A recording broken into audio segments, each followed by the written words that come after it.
কিছু মানুষ শুধু স্বপ্ন দেখে না, নিজের স্বপ্নকে প্রতিদিন বাঁচিয়ে রাখে। জাহিদুল ইসলাম জিকু চট্টগ্রাম বিশ্ববিদ্যালয়ের সঙ্গীত বিভাগের একজন শিক্ষার্থী। ছোটবেলা থেকেই সুরের প্রতি ভালোবাসা, আর সেই ভালোবাসা থেকেই আজ গান তার জীবনের একটি বড় অংশ।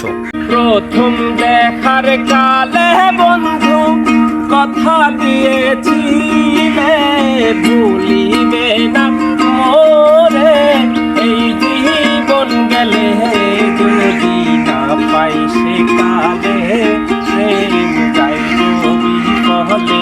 উকুলেলের ছোট ছোট তারে সে তুলে ধরে নিজের অনুভূতির গল্প। কিন্তু জিকুর পরিচয় শুধু একজন সঙ্গীত শিল্পী হিসেবেই নয়, পড়াশোনার পাশাপাশি নিজের স্বপ্নকে আরও এক ধাপ এগিয়ে নিতে তৈরি করেছেন জিকুস মিউজিক অ্যান্ড গিয়ার সেন্টার, যেখানে প্রযুক্তি আর মানুষের প্রয়োজনকে সামনে রেখে কাজ করছে সে।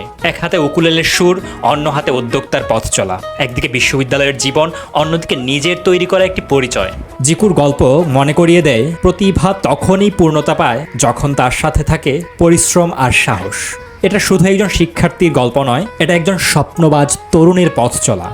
This is the life of Jiku.